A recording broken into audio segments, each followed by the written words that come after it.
हत्या गोटे निर्मम हत्या मो भावुछि प्रत्येक ओडिशावासी उपलब्धि कर सारी।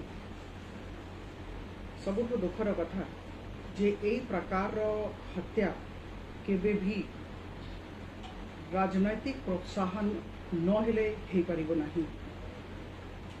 कहा जाउछि जे गोविंदा को जहां को अरेस्ट करा जाइछि तांकर घनिष्ठ संबंध थिला स्थानीय मंत्री को संगरे आउ तांकर इंस्टीट्यूशन को तांकर स्कूल को अन्य मंत्री माने भी जाइथिले।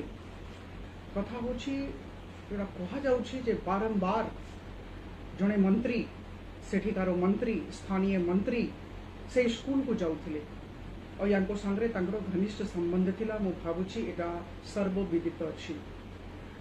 बंधुगण को परिस्थिति रे एई प्रकार निर्मम हत्या हेला आ को प्रकार एते बड़ो बड़ो घटना हेला परे भी शासन राज्य सरकार चुपचाप रहिले जानी पारले नहीं और जत्ते बड़े एई प्रकार संबंध बहुत दिन हेला रखा जाउथिला केही काहे किछ कहले नहीं। बंधुगण एटा गोटे महिला मानकर सुरक्षा और मर्यादा रक्षा ओडिशा राज्य भितरे या उपरे गोटे प्रश्न चिन्ह लगी जाउछि। बेबीना हेला परी हेला और या परे वर्तमान ममिता मेहर कथा उठी। 4.5 कोटी ओडिशावासी अधा लोक संख्या होछि महिला। महिला मानकर जदि आर्थिक सशक्तिकरण सुरक्षा मर्यादा रक्षा होब नहीं ताले निश्चित भाव में आम राज्य आगू बढ़ी पारिब नहीं। मु जने महिला आमे समस्ते मर्माहत जे ई घटनाटा राजनैतिक प्रोत्साहन हेई कि हेला। राज्य सरकार काहे कि नीरव अछंती ना राज्य सरकार काहे कि जते बड़ी घटना घटुथिला किंबा तांको आभास थिला सेते बड़े काहे कि कोनसी प्रकार पदक्षेप नेले नाही। देखंतु आमे जानी छु वर्तमान जते बड़े समस्त मिसी की प्रतिवाद करिवे राज्य सरकार कौन कहिबे आमे जानी छु। 20 वर्ष हेलानी आमे सेई गोटिए वाक्य सुनी आसी छु। कहा जिवो the law will take its course आईन ता बाटरे तार काम करिवो। बंधुगण कथा उठुची जे आईन को ता बाटरे काम करिबा को दिया जिवो तो सेटा होची कथा। Will law be allowed to take its course एटा होची प्रश्न। नेशनल क्राइम रिकॉर्ड ब्यूरो 2020 रो रिपोर्ट हस्तगत होईछि। आमने समस्ते अवगत सर्व भारतीय स्तर रे महिला माननको प्रति होथिबा अपराध दृष्टि ओडिशा राज्य द्वितीय स्थान रे अछि। 2018 रे रिपोर्ट बाहरी थिला आ 2018 रो एनसीआरबी रिपोर्ट संगरे जदि एनसीआरबी रिपोर्ट 2020 रो तुलना करिवे 26% एई अपराध दर बढ़ी जाइछि। बंधुगण ए जे अपराध महिला माननको प्रति ओडिशा राज्य रे होथिबा अपराध दर हमरो जे पड़ोसी राज्य छत्तीसगढ़ हो झारखंड हो तेलंगाना हो बिहार हो ए सबु राज्य थारू आमे ऊर्ध्वरे काहे कि 20 वर्ष जेते बड़े गोटिए राजनैतिक दलर शासन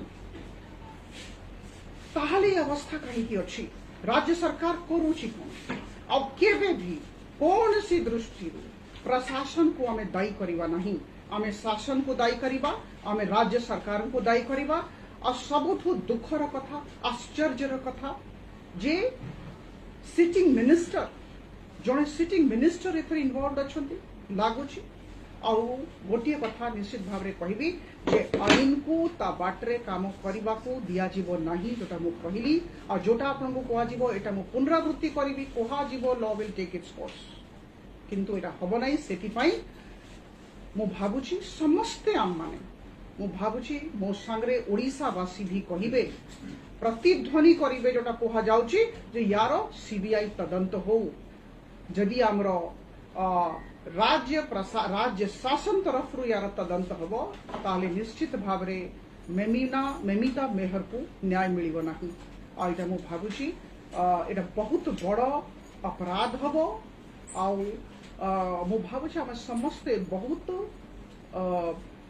दुखित एई मनोवृत्ति को नहीं कि आ जो प्रकार महिला मान को ट्रीटमेंट मिलुची एटा नहीं कि आम समस्ते मर्माहत मु महाप्रभु जगन्नाथ को डाकुची समस्त 2,25,00,000 महिला मान को तरफ महाप्रभु जगन्नाथ को पाखरे प्रार्थना जे ममिता मेहर को न्याय मिलू। मैडम गोटे कथा जे शासक दल कहवा कथा पूर्व सीबीआई टिकरी शिक्षार्थी माने हत्या मामला को लेथिला किंतु फलस्वरूप वर्तमान जयराम पांगी हुंतु दंशना हुंतु ठोस प्रमाण सीबीआई हाथ लगे। देखो तो केतेटा विषय होची जहार राजनीतिकरण न करा जाऊ। किछि दिन तले ड्रेनेज रो अवस्था जते बड़े सांघातिक हेथिला सेते बड़े जते बड़े कथा रखा हिथिला सेते बड़े भी सरकार तांकर वक्तव्य रखिथिले निजको जस्टिफाई करबा पई चेष्टित हेले। मो कहवार अछि केतेटा मुद्दा होची केतेटा विषय होची जते बड़े लोक बुड़ी जाउछंती वर्षा पानी रे ड्रेनेज सिस्टम नहीं सेते बड़े जदि हमें कथार राजनीतिकरण करबा बहुत दुख लागुछ खराब लागुछ बहुत खराब लागुछ। और वर्तमान आज यही सिचुएशन यही परिस्थिति आप चिंता करूँ तो कौन है निर्मम हत्या है एटा हत्या नुहे एटा निर्मम हत्या जड़े टीचर से हे परे तांकर ड्यूटी करुथिले तांकर कर्तव्य संपादन करुथिले और जे करिसंती गोविंदा तांको संगरे स्थानीय मंत्री और अन्य मानकर घनिष्ठ संबंध थिला। दायी किए दायी शासन दायी राज्य सरकार वर्तमान ए विषय रो मु प्रार्थना करिबी ए विषय रो राजनीतिकरण न करा जाय। हम आपन लागु जे गृह राष्ट्र मंत्री निज पदवी रे रहले तदंत बाटबणा हेता देखंतु मु कहली एटा सेंट्रल ब्यूरो ऑफ इन्वेस्टिगेशन को हस्तांतर करा जाऊ निरपेक्ष तदंत हो और जे दोषी साब्यस्त हेबे निश्चित भावरे तांकु दंड मिलू। कथा उठुची जे एई जे स्थानीय मंत्री ये बारंबार से स्कूल को जाउथिले एटा कुहा जाउची किंतु यार तदंत करा जाऊ और there is absolutely no smoke without fire जदि धुआं अछि निश्चित भावरे निया थिबो सेति पाइटा तदंत करा जाऊ और जदि राज्य सरकार तरफ तदंत करा गला जंती मु कहली एटा केबे भी ठीक भावरे लोकलोचन को आसीबो नाही और ममिता मेहर को न्याय मिलिबो नाही। आमे समस्ते आज 4.5 कोटी ओडिशावासी आ ता भितरे हमरो 2,25,00,000 महिला माने आमे समस्ते महाप्रभु जगन्नाथ को डाकुछु जे सीबीआई को एटा हस्तांतर करा जाओ निरपेक्ष तदंत हो और ममिता को न्याय मिले। मुख्य अभियुक्त को फसई दिया जायतिला मंत्री को कथा एभली अभियोग मध्ये उठुची स्थानीय अंचल ताको बापा मध्ये कहछन्ते मंत्री को हाथ रहउची वर्तमान स्थिति केवल सीबीआई आउ किछि मध्ये ताको वर्तमान पई मंत्री पद ताको किछि देखंतु where is the conscience of the state government एटा होची कथा आमर समस्तंकर अंतरात्मा थाए राज्य सरकारंकर अंतरात्मा कोठी आपण माने समस्ते भावंतु को प्रकार परिस्थिति रे से झियर हत्या करा जाइछि जदि राज्य सरकारंकर मनरे शासन मनरे सहानुभूति हे थांता जदि सतरे तांकर इच्छा हे थांता जे हमरो 2,25,00,000 महिला माने सुरक्षित रहंतु तांकर मर्यादा रक्षा हो ताहले निश्चित भावरे तत्क्षणात एक्शन हे थांता किंतु एक्शन ए पर्यंत हेनी गोविंदा को अरेस्ट करिबा is just the tip of the iceberg बहुत किसी कथा अछि जोटा निरपेक्ष तदंत रही बारी धन्यवाद।